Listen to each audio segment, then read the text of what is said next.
'tis no longer the season to be jolly. 'Tis the new year. It's the 3rd of January. I have had both a busy and lazy start to the year. January 1st, I fully gave myself the day off. I did nothing. I relaxed. I couch potatoed. I did start reading my first book of the year, but I chilled mostly. And then 2nd, I was back to work, and today, 3rd, back to work. Busy, busy, busy. But my plan is to, hello emails, start the year the way we mean to go on.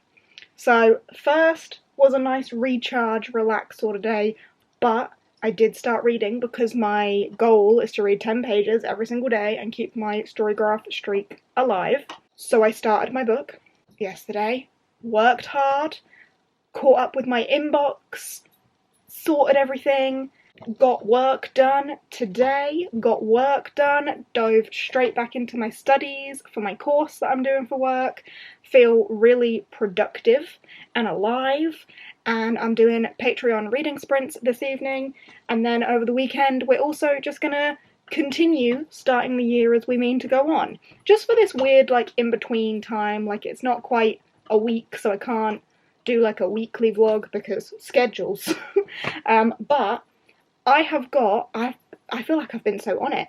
I have got all of my January content planned. Beginning of January, I have 8 days of content, uploads back to back from New Year's Eve to the 8th of January, video every day. Will have already happened by the time this goes up. I hope you enjoyed all of that. But I have also got the rest of January's content planned into the start of February when I go to Iceland, so I've got the content planned that I need to prepare for then.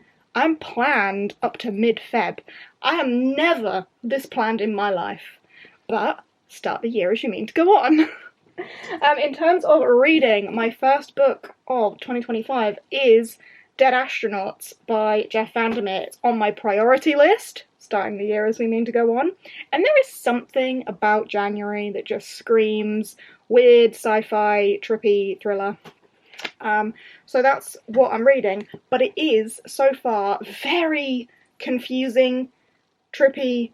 My brain feels like scrambled eggs. I've got no idea what's going on. A guy spontaneously exploded into 1,000 green salamanders. I don't know what's going on. But I am 53 pages in, and it is the 3rd of January, so I'm on track for my 10 pages a day. It's all good. But because I'm doing Patreon reading sprints tonight, I should make some good progress. If my brain does feel too much like scrambled egg and I need something a little bit easier, then I will probably pick up the Rainfall Market, because I'm very excited about that. But I would like to get into this one and start feeling it a bit more, you know? Anyway, I'm going to go and start sprints now and get some reading done, but let's make this a good one. Okay, I definitely need to give you some sort of update on this reading. I am over halfway through Dead Astronauts now. It's later on Friday night. Actually, it's just gone midnight. I've just finished Patreon sprints. I'm on page 180. This is so weird. So weird. Like, all of Jeff Vandermeer's books are kind of weird. Like, the creatures are weird, and it's all kind of speculative. You don't really get solid answers a lot of the time. But this one is just a different level of weird. We've been in the head of a fish, a crazy scientist guy, the astronauts in question. There's been lots of salamanders. It's been very bizarre, and like the writing is so bizarre. Like, there was a whole perspective where no sentences finished. It just ran, like, mid-sentence. It would be a break to the next line, not a full sentence line, so it's like just being cut off constantly. And I get what it was doing. It was making us kind of feel like we're in the head of this scientist guy who was kind of losing his mind, losing his memory. Things were slipping away from him, so we were experiencing that. So I get it, but it does make it kind of difficult to read. There was one line in this that was like, this was the time, I can't be bothered to find it, but this was the time when things fell apart because they always fell apart, because they always fell apart, because they always fell apart, because they always fell apart. Like, just repetition of that. I can't think of other examples off the top of my head right now, but there's been a lot of sentences where it's like, you really have to read it like 3 times to make sure you've actually read it right, because it isn't correct. Like, it isn't grammatically correct, it isn't linguistically correct, but it's deliberately like that, and it's proving to be a difficult read for my brain. But I am now over halfway, 181 pages in, should finish it tomorrow. I'm gonna take it to bed with me under the false hope that I will read in bed, but why break the habit of a lifetime and start actually reading in bed when we all know I could just put it beside me and then fall asleep? That's like the same thing, I will absorb the words. Or we could start the year as we mean to go on, and I could actually read in bed. Or I could just have it's not an early night if it's gone midnight, but I could just get some sleep. Anyway, that's what I wanted to give you an update on for tonight. I feel like I have made some pretty good progress, but it's proving difficult. Also, watched the darts, because it was the darts final. So, yay for that too. Alright, I will probably check in with you tomorrow when I've finished this, because that is my next plan. So I'll see you then. Hello, welcome to my bathroom floor. I'm sure I've vlogged on my bathroom floor before and said, this isn't normal, I don't think I'll ever do this again. But here I am, on my bathroom floor. I just wanted to show you, before I start running my bath, I love a bubble bath. I love a nice long 4-hour soak in a bubble bath, so that is my plan for this evening. I haven't finished Dead Astronauts yet. I did read it in bed for like an extra hour or so. I'm so close to the end, but I'm not there yet. I will finish it in the bath. But today I have spent a lot of time filming. I filmed my best and worst books of the year videos and edited both of those as well, and done like 3 loads of laundry and a load of housework. I feel like it's been a really busy day. So I just want to soak in the tub for a few hours. And I wanted to show you this bubble bath that Freddie got for me. Right, it's a little bit crazy at first.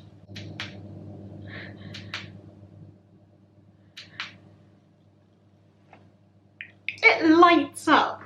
Who requires a light up jar of bubble bath? Me. I require a light up jar of bubble bath. It's so cool. When I first pressed it though, and it was like, I did think that's a bit much, but that's really pretty. I did say when I opened it, I don't think I'm ever gonna, like when I opened the Christmas present, I said I don't think I'm ever gonna like use it because it's so pretty, but I am gonna use it. I'm gonna use it today. Oh my goodness. That smells drinkable. What is it? Oh, mandarin and grapefruit. That does smell drinkable. I'm gonna use some of that in my bath. I just wanted to show off the fact that it lights up. I'm never gonna be able to get the lid back in now, am I? Hello, Finn. Are you joining me in the bath? Anyway, bath time.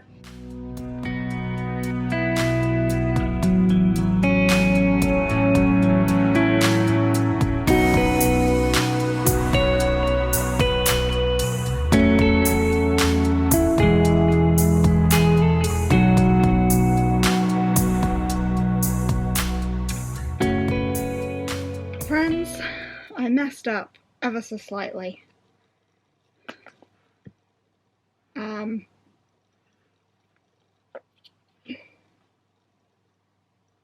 I realise the last clip you will have seen will have been me in the bath. This didn't happen in the bath. I have never dropped a book in the bath.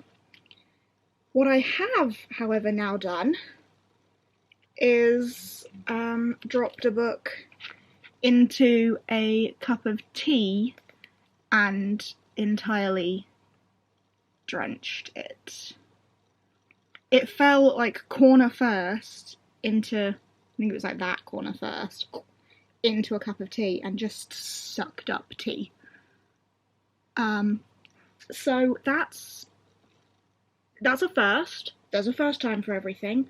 I'm not sure how the book will heal from this, if the book will heal from this. So I'm going to leave this to dry. But I have finished the book. So there is that at least. The book is now done.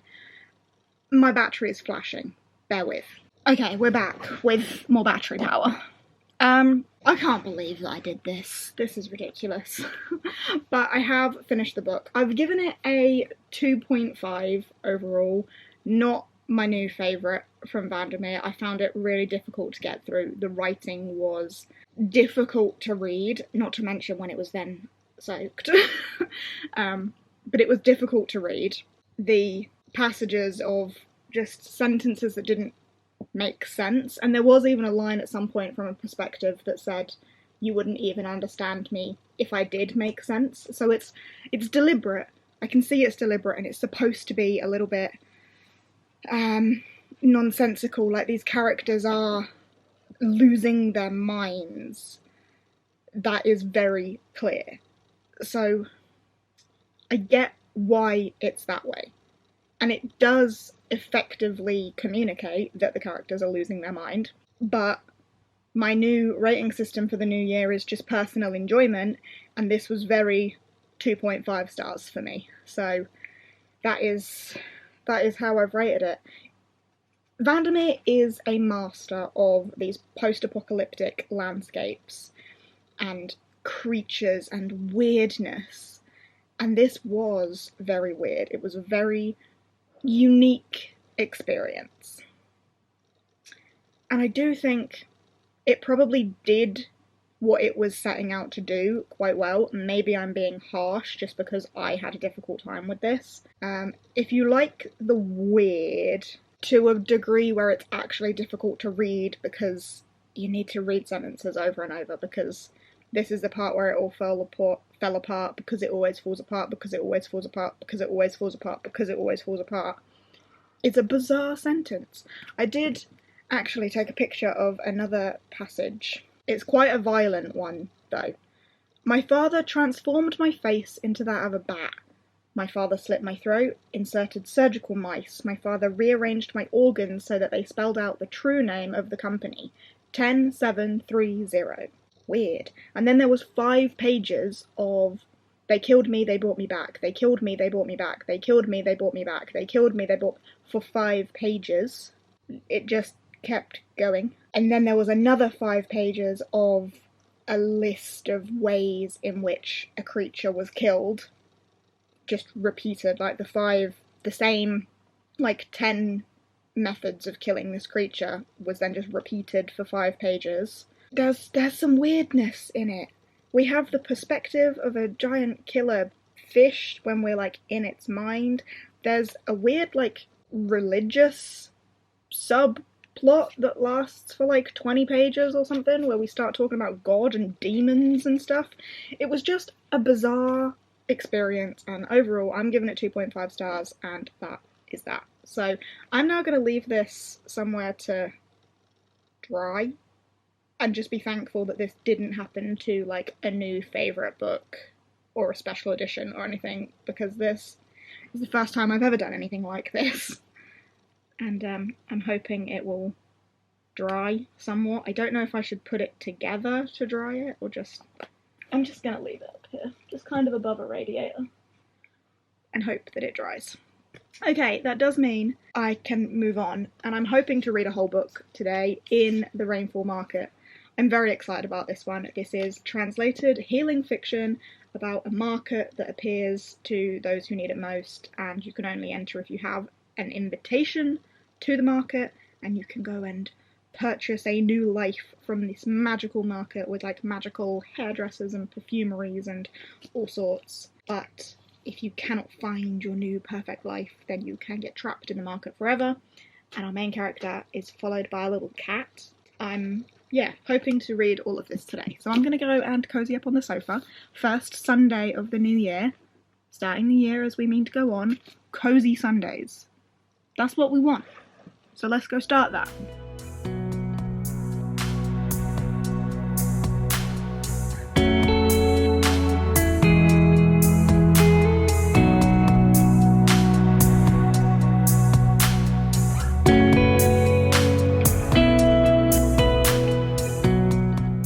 Many hours later, I have made good progress in the Rainfall Market. I have just gone past the 100-page mark. I'm on episode 13, chapter 13, at page 106. And this is very cute, very reflective. Our main character, Saren, is she's not very happy with her life. It's not going the way that she wanted it to. Her family are quite poor. Her sister ran away. Her mum doesn't give her the attention that she really needs. And she dreams of bigger things for herself. And she gets an invitation to the Rainfall Market that's kind of run by spirits.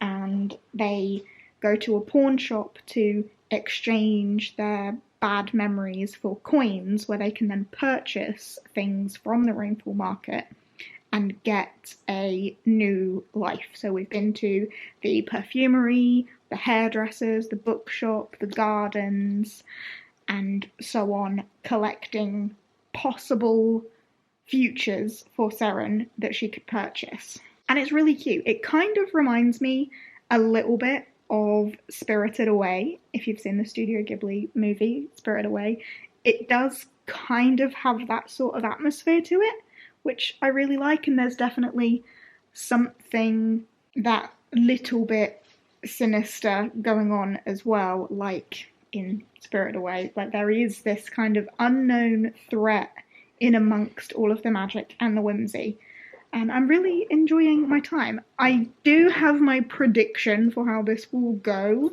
just because healing fiction, it's very reflective of life, but I'm having a very good time with it, and it is proving to be quite a pacey read. So I do hope to finish it tonight, but I also have put fresh bedding on, so there is the chance that I might fall asleep as soon as I go to bed with this tonight. But I might finish it.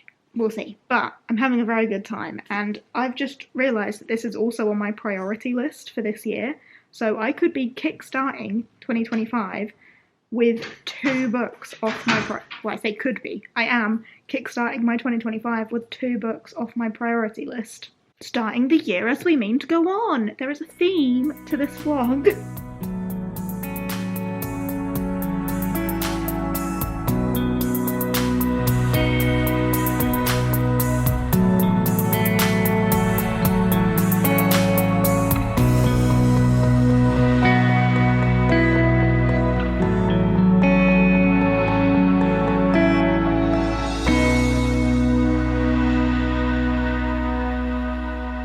Good morning. It is stupid o'clock in the morning. Jake's just gone to work, and I've just got back from taking the dog out for a walk pre 7 a.m. Oh, he was begging. Anyway, job's done. I'm now back, and fortunately, feeling okay. Early morning walk, starting the year as we mean to go on. That does not mean to go on. I will not be doing that every morning. But it is now Monday morning, but I just wanted to pop in to close out this vlog, because I was supposed to do that yesterday, but I did finish the Rainfall Market in bed last night. This was really cute, very sweet, reflective, looks at what you value in your life, and would you swap out your terrible life for a new one, really? Would you do that? And it was very, I think I mentioned already, it was kind of Spirited Away in vibes, and it was just heartwarming and kind of makes you want to hug a cat, because these translated healing fictions always have cats on the cover. There is a cat in this that is part of the story. It does make you want to cuddle a cat. It was very, very cute, and as predicted, the ending did kind of go the way I thought it would. However, the plot twist for who like the sinister person was that was up to no good in the market, didn't see that part coming. That was a surprise, but I really liked how it all came together and the different like people she'd met along the way through the market like helped her, and it was very sweet. I very much enjoyed, and I have given this one a 4-star. So hurrah for that. And then I realised that this, not even week, these first few days of January, I have knocked off 2 books from my priority TBR list, which wasn't done necessarily super intentionally, but these were both on my priority list, and I've knocked them both out. So definitely starting the year as we mean to go on. And if you're curious about the progress of this, it's not doing well. It's still wet. I mean, it only happened yesterday, so it might take more time. Like, it hasn't actually even been 24 hours yet, but it's still very wet. So I'm going to leave this on the windowsill above the radiator for the foreseeable future, I reckon. But yeah, that's 2 books done, 2 priority books. I'm really pleased with how this time has gone. So I'm definitely embracing the starting the year as I mean to go on thing. And I've also started today, I know we're in a new week, so this is for next week me to talk about, but I whacked out my big old water bottle that I forgot about for the longest time. See that thing? Big old 2-litre bottle. It's not even 8 AM yet, and I'm well past the 8 AM mark, but I'm not normally up and having been on a walk this early, so probably won't keep up quite with the pace with that one, but keep good habits. I will forget about it again come like Thursday, but you can hear all about that next week, I'm sure. Anyway, I'm gonna wrap this up now and get myself properly ready for work. But thanks for hanging out with me for this little vlog. I hope it has been somewhat entertaining and somewhat fun for you. I will see you in... I don't know what's coming next. At this point in time finishing filming, I'm still in back-to-back uploads, but by the time this goes up, that will have finished. So I hope you enjoyed those. But otherwise, yeah, I will see you in whatever comes next. Bye!